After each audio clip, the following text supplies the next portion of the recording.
बिस्मिल्लाहिर्रहमानिर्रहीम अस्सलाम वालेकुम डियर स्टूडेंट्स।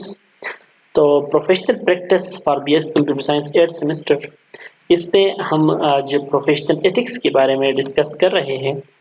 तो प्रोफेशनल एथिक्स से पहले हम एथिक्स जान लेते हैं कि एथिक्स क्या है। तो इसके बारे में फर्स्ट लेक्चर में भी हमने बात की थी कि ये moral principles that governs a person's behaviour और the conducting of an activity. ये एथिक्स क्या है? ये प्रिंसिपल्स है, उसूल है जो किसी बंदे का बिहेवियर जो है वो कंट्रोल करते हैं। ठीक है, गवर्न करते हैं या कंट्रोल करते हैं। लेट्स सपोज ऐसे प्रिंसिपल जो किसी बंदे का बिहेवियर किसी ऑर्गेनाइजेशन के अंदर या किसी भी एक्टिविटी में किसी बंदे का बिहेवियर जो है उसको कंट्रोल करता है। बंदे का बिहेवियर कैसा भी हो सकता है, लेकिन जब वो किसी ऑर्गेनाइजेशन में जाएगा, किसी बॉस के पास जाएगा, किसी दफ्तर में काम करेगा, तो उसकी एक्टिविटी जो है वो अपने ट्रेडिशनल रवैये से हटकर ऑर्गेनाइजेशन के रूल्स रेगुलेशन के अंदर काम करेगा। इसको कहते हैं एथिक्स। द एथिक्स को जनरल हम इस तरह भी ले सकते हैं, the set of beliefs about right and wrong behaviour. ये जो है हमारे पास बिलीव्स है कि कौन सा बिहेवियर जो है वो राइट है, कौन सा बिहेवियर रॉन्ग है। तो इसको भी हम एथिक्स कह सकते हैं। ठीक है, what is ethical behavior? Ethical behavior accepted as good and right in the context of governing moral code. Ethical behaviour कौन सा बिहेवियर है? वो बिहेवियर जिसको हम गुड बिहेवियर कह सके या राइट बिहेवियर कह सके। किसी ऑर्गेनाइजेशन में किसी बंदे के बिहेवियर को अगर हम गुड बिहेवियर कहे या राइट बिहेवियर कहे तो उसको हम एथिकल बिहेवियर कह सकते हैं। ठीक है, broad belief about what is or is not appropriate behavior। हम वैल्यूज के लिहाज से एथिक्स को हम इस तरह कहते हैं कि कौन सी चीज ठीक है, कौन सी चीज गलत। ठीक है, तो एथिक्स क्या है? एथिक्स रूल्स रेगुलेशन है जो किसी बंदे को की बिहेवियर को ठीक या गलत बिहेवियर कह सके। ठीक है, ethic is found in societies moral code. जो किसी माशरे के मॉरल कोड्स जो होते हैं, जो किसी माशरे के रूल्स रेगुलेशन होते हैं उसको उसमें एथिक्स जो है वो ढूंढे जा सकते हैं या पाए जा सकते हैं। The rules are convention by which a society lives. वो रूल्स, वो रेगुलेशंस या वो कन्वेंशन जिसकी वजह से एक सोसाइटी जो है वो जिंदा रह सकती है, उसको हम कह सकते हैं ethics. But there are conflicts, इसमें कन्फ्लिक्ट्स भी हो सकते हैं। मॉरल कोड्स जो है वो डिपेंड करते हैं on personal background. Personal background पे भी डिपेंड कर सकते हैं। जैसे कि for example age group, ethnic and cultural background and religion, gender. जो एथिक्स है जो या एथिकल बिहेवियर है उसका डिपेंड होता है एज ग्रुप पे भी। बड़े लोगों का बिहेवियर, छोटे लोगों का बिहेवियर, आप ऑब्वियसली आप लोगों को पता है, आप लोगों को पता है कि मतलब जो बड़े होते हैं उनका बिहेवियर छोटों से बहुत ज्यादा अच्छा होता है। या हम कह सकते हैं एथनिक एंड कल्चरल बैकग्राउंड। जो बंदा एक अच्छे बैकग्राउंड से हो, मतलब अच्छी सोसाइटी से हो, तो उसका एथिकल बिहेवियर अच्छा होगा, उसके एथिक्स अच्छे होंगे। जो लेट्स सपोज एक पुअर बैकग्राउंड से होगा तो उसके बिहेवियर ऑब्वियसली अच्छा। रिलीजन में भी आप लोगों के बिहेवियर को कंट्रोल करता है। हमारे लिए रसूलुल्लाह सल्लल्लाहु अलैहि वसल्लम के अखलाक जो है उससे हंसना है। अगर हम रसूलुल्लाह सल्लल्लाहु अलैहि वसल्लम के अखलाक का मुतालिया करें, उसको समझे, उस पर चले, तो ऑब्वियसली हमारे एथिक्स जो है वो हमारा बिहेवियर अच्छा होगा, तो हम कह सकते हैं एथिकली हम राइट होंगे। जेंडर भी डिपेंड कर सकता है। जेंडर में मतलब बिहेवियर चेंज हो सकता है। इधर कल्चर के हवाले से एक एग्जांपल इसने दी है कि should I put grandma into retirement home. क्या मैं अपनी दादी माँ को रिटायरमेंट होम में रख सकता हूँ? तो यूरोप में क्या होता है कि जब बंदा बूढ़ा हो जाता है तो उसके ओल्ड एज हाउस में या रिटायरमेंट होम्स में रखा जाता है। तो ये बात जो है ये यूरोप में बुरी नहीं मानी जाती, लेकिन हमारे माशरे में इसको बहुत ज्यादा बुरा माना जाता है। ठीक है, तो ये मतलब मॉरल वैल्यूज या एथिक्स में जो कल्चरल डिफरेंस है वो है। शुड आई बाई मैन्युफैक्चर और डिस्ट्रीब्यूट पायरेटेड सॉफ्टवेयर। अब ये जो है क्या मुझे पायरेटेड कॉपी ऑफ सॉफ्टवेयर को खरीदना चाहिए कि नहीं? तो ये यूरोप में बहुत ज़्यादा बुरा माना जाता है, लेकिन हमारे यहाँ मतलब आम है, हर बंदा पायरेटेड कॉपी यूज़ करता है, लेकिन कोई भी कुछ नहीं कहता। तो जो मॉरल कोड्स है ये डिपेंड करता है रिलीजन पे, बैकग्राउंड पे, एथनिक एंड कल्चर बैकग्राउंड पे डिपेंड करता है, ठीक है। प्रोफेशनल एथिक्स जो है R code of conduct, professional ethics R code of conduct. हमारे पास जो प्रोफेशनल एथिक्स है ये कोड ऑफ कंडक्ट है, कोड ऑफ कंडक्ट, या हम कह सकते हैं चलने का तरीका है, ठीक है। That governs how member of a profession deal with each other, जो हमें बताता है, ये कोड ऑफ कंडक्ट हमें क्या बताता है कि मेंबर्स ऑफ अ प्रोफेशन, किसी प्रोफेशन के बंदे एक दूसरे के साथ कैसे डील करें या किसी थर्ड पार्टी के साथ डील कैसे करें। तो प्रोफेशनल एथिक्स हमारे लिए रूल्स रेगुलेशन है जो हमें कंट्रोल करता है, हमें गवर्न करता है कि हम एक दूसरे के साथ कैसे बिहेव करें और हम थर्ड पार्टीज के साथ बिहेव कैसे करें। प्रोफेशन अपेड, इधर भी बंदा प्रोफेशन को डिस्कस कर रहा है। प्रोफेशन क्या है? प्रोफेशन एक पेड ऑक्यूपेशन है, जैसे कि मैंने पहले बता दिया कि मतलब एक बंदा है तो वो जॉब करेगा, उसको सैलरी मिलेगी। तो प्रोफेशन क्या है? एक पेड ऑक्यूपेशन है, specially one that involve prolong training. तो स्पेशली उस बंदी के लिए प्रोफेशन है जिसने बहुत ज़्यादा ट्रेनिंग की हो एंड फॉर्मल क्वालिफिकेशन, उसकी क्वालिफिकेशन भी हो। The chosen profession of software engineering, for example एक सॉफ्टवेयर इंजीनियरिंग एक प्रोफेशन है, इसमें बंदे को सैलरी मिलती है, उसने ट्रेनिंग की होती है, उसमें उसमें क्वालिफिकेशन है इस बंदी की, तो इसको हम प्रोफेशन कहते हैं, ठीक है। तो अब प्रोफेशनल एथिक्स जो है, हम पिछली स्लाइड्स में हमने जो चीजें डिस्कस की थी वो एथिक्स थे। प्रोफेशनल एथिक्स और एथिक्स में क्या डिफरेंस है? एथिक्स हमें ये बताता है कि कौन सी चीज रॉन्ग है, कौन सी चीज ट्रू है। और इधर अब हम आते हैं प्रोफेशनल एथिक्स की तरफ। तो प्रोफेशनल एथिक्स से पहले हम प्रोफेशन को जानते हैं, फिर प्रोफेशनल एथिक्स। प्रोफेशनल एथिक्स क्या है? वो किसी प्रोफेशन के अंदर एथिक्स को इन्वॉल्व करता है। प्रोफेशनल एथिक्स क्या करता है? ये एथिक्स को लाता है प्रोफेशन के अंदर, ठीक है। तो हम किसी प्रोफेशन में अपने लोगों के साथ या किसी थर्ड पार्टी के साथ कैसे डील करेंगे, ठीक है। अब बिजनेस एथिक्स जो है या प्रोफेशनल एथिक्स, इसमें ऑनेस्टी आती है, सोशल रिस्पांसिबिलिटी। ऑनेस्टी मतलब जो भी काम हम करेंगे वो ईमानदारी के साथ करेंगे, सच बोलेंगे, कभी झूठ नहीं बोलेंगे, नेवर मिसलीड, किसी को मिसगाइड या मिसलीड नहीं करेंगे, हर किसी को मतलब सीधा रास्ता दिखाएंगे। फॉलो लॉ, जो बिजनेस या इन प्रोफेशन के रूल्स रेगुलेशन है उसको फॉलो करेंगे। गुड बिहेवियर, किसी के साथ मिसबिहेव नहीं करेंगे, बदअखलाकी नहीं करेंगे, गुड बिहेवियर रखेंगे। सोशल रिस्पांसिबिलिटी, जो भी हम काम कर रहे हैं उसके लिए हम रिस्पांसिबल है, उसके हम जिम्मेदार हैं, जो काम हमने किया है उसका हम जवाब देंगे, उसके लिए हम जवाबदेह होंगे। अब अप्लाइड एथिक्स क्या है? Is the philosophical examination from a moral stand point. ये अप्लाइड एथिक्स जो है, ये हम जब एथिक्स को फिलोसॉफिकल एग्जामिनेशन करते हैं, एथिक्स का जब हम मुवाजना करते हैं, एथिक्स को जब हम अप्लाई करते हैं from a moral stand point, किसी अखलाकी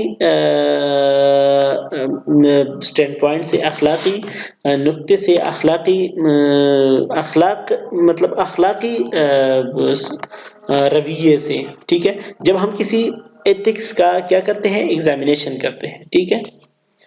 a particular issue in private and public life, जब हम किसी पब्लिक या प्राइवेट लाइफ में एथिक्स का क्या करते हैं? मुतालिया करते हैं, तो उसको हम अप्लाइड एथिक्स कह सकते हैं। जैसे कि फॉर एग्जांपल एक अप्लाइड फील्ड जो है वो बायो एथिक्स, बायो एथिक्स में हम ले सकते हैं अखलाक का मुआवजा कर सकते हैं, बिजनेस एथिक्स का हम मुआवजा कर सकते हैं, या उसका फिलोसॉफिकल एग्जामिनेशन कर सकते हैं, ठीक है। प्रोफेशनल एथिक्स का हम मशीन एथिक्स का हम मुतालिया कर सकते हैं। Relational ethics, military ethics, military ethics का हम इस तरह लेंगे कि कॉन्स्पिरेसी इसमें है कि नहीं है, अब्यूज पोजीशन इसमें है कि नहीं है। पब्लिक सर्विस का हम मुआवजा कर सकते हैं। तो जब हम अप्लाइड एथिक्स की क्या है कि प्रोफेशनल फील्ड में जब हम एथिक्स का प्राइवेट या पब्लिक जो भी ऑर्गेनाइजेशन हो, वो प्राइवेट हो या पब्लिक हो, लेकिन जब किसी प्रोफेशनल फील्ड में हम अखलाकियात का फिलोसॉफिकल एग्जामिनेशन करते हैं। फिलोसॉफिकल एग्जामिनेशन का मतलब कि फिलोसॉफिकल मतलब जब किसी चीज को डेप्थ में जाके हम स्टडी करते हैं तो उसको फिलोसॉफिकल एग्जामिनेशन कहते हैं, ठीक है। कंपोनेंट्स ऑफ एथिक्स या क्वालिटीज ऑफ एथिक्स। अब एथिक्स में कौन कौन से कंपोनेंट है? सबसे पहले ऑनेस्टी। ऑनेस्टी का मतलब है speak truth and act truthfully, सच बोलो और सही ट्रूथफुली जो है वो काम करो। Fairness and uprightness. फेयरनेस के मतलब कुछ लोग होते हैं जो फेयर नहीं होते, उनका मतलब डीलिंग फेयर नहीं होता, ठीक है। फेयर का मतलब ये है कि हलाल पैसे आपने दिए, चीज आपने ली, क्लियर कट, ठीक है। इंटीग्रिटी। इंटीग्रिटी का मतलब यह है कि being honest and strong moral principles, उसूल पे चले और ईमानदार रहे। ऑपोजिट ऑफ हिपोक्रेसी, हसद और इंचुजी का खिलाफ करे, इसको कहते हैं इंटीग्रिटी। ट्रांसपेरेंसी। ट्रांसपेरेंसी का मतलब है set of policies, practice and procedure, कुछ रूल्स बनाए, प्रैक्टिस करे उस पे, उसका प्रोसीजर बनाए, उन पर चले, ठीक है। अकाउंटेबिलिटी। अकाउंटेबिलिटी का मतलब यह है कि जो भी काम करते हैं इसके बारे में आपसे पूछा जाएगा, आप इसके जिम्मेदार हैं, कल आपसे इसके बारे में पूछा जाएगा या नहीं तो कयामत के दिन आपसे इसके बारे में पूछा जाएगा। कॉन्फिडेंशियलिटी। कॉन्फिडेंशियलिटी इसको कहते हैं कि whose interest and which interest. Confidentiality का बेसिक मतलब ये है कि जो भी चीजें हैं किसी का के इंटरेस्ट को आप नुकसान नहीं न पहुंचाए, किसी का डेटा आप जो है वो कॉन्फिडेंशियलिटी आप इंफॉर्मेशन सिक्योरिटी वाला भी ले सकते हैं कि अगर किसी का डेटा आपके पास राज है तो आप उस राज को राज ही रहने दें। ऑब्जेक्टिविटी। ऑब्जेक्टिविटी का मतलब यह है कि आप नेचुरलिटी से काम ले, जो आपका काम है उस काम को आप अच्छी तरह करें, जो आप ऑर्गेनाइजेशन के जो गोल्स है, जो ऑब्जेक्टिव्स है उसको अचीव करें। Respectfulness, give it to take. Respectfulness का ये मतलब है कि give it to take. Give it to take का मतलब कि आप मेहनत करें और कुछ हासिल करें। गिव इट टू टेक का मतलब गिव इट मेहनत दे, गेट इट और आउटपुट ले। फॉर एग्जांपल आप मेहनत से काम करें, ऑर्गेनाइजेशन लेट सपोज आप किसी ऑर्गेनाइजेशन में काम करते हैं, आप लेट सपोज डेवलपर है सॉफ्टवेयर हाउस में, तो सॉफ्टवेयर हाउस में लेट सपोज आपको मंथली सैलरी मिलती है, तो लेकिन मंथली सैलरी आप तो लेते हैं लेकिन आप काम नहीं करते, तो आप टेक गेट तो करते हैं लेकिन गिव नहीं करते, ठीक है। तो अगर आप रिस्पेक्टफुलनेस का ये मतलब है कि आप सॉफ्टवेयर हाउस में जितना काम है वो करें और आपको सैलरी मिले, तो ये है गिव इट टू टेक। या मैं आपको एक और एग्जांपल से समझाता हूं। सब्जेक्ट है, सब्जेक्ट में आपको पास होने के लिए कुछ याद करना है, ठीक है, या अच्छा ग्रेड लेने के लिए बहुत ज्यादा याद करना है। अब आप क्या करते हैं, ग्रेड लेते हैं और उसके लिए सबक याद नहीं करते, तो ये आप क्या करते हैं, रिस्पेक्टफुलनेस नहीं करते। रिस्पेक्टफुलनेस तब होगी जब आप सब्जेक्ट पढ़े, याद करें, एग्जाम में नकल ना करें, कोर्स में ग्रेड ले, तो यह है गिव इट टू टेक, ठीक है। तो चाहिए कि जितना आप ले रहे हैं उसके लिए इतना मेहनत करें।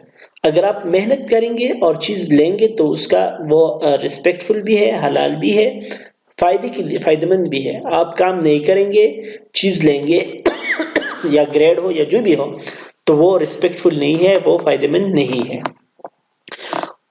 लास्ट कंपोनेंट जो है obedience to the law, rules under which society is govern. जो आपके रूल्स रेगुलेशन है उसकी पाबंदी करे, जो रूल्स रेगुलेशन है उस पे पाबंद चले, ठीक है।